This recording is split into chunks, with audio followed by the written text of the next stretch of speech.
Welcome to Luca is a Billionaire, where the only thing I invest in is your answers. You start by confirming prerequisites. Ngenuity installed and Windows updated, this avoids driver conflicts.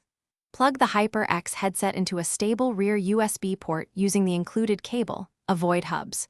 Once connected, open Device Manager and make sure the headset appears under Sound, Video, and Game controllers. Enable it if disabled. If prompted, allow Windows to search and install drivers. Once done, launch Ngenuity immediately so the software can detect the device and load default profiles. You now move into the software. Open Ngenuity and watch for the headset model to appear in the device pane. That confirms communication. If a firmware update is offered, apply it, but first export any custom profiles to avoid losing settings.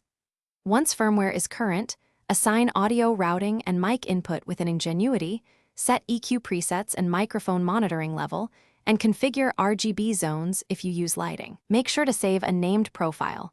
This ensures your settings persist across reboots and reconnections. Finish by setting the headset as the default playback and recording device in Windows sound settings so apps route audio correctly. Test audio by playing a known clip and record a short voice sample.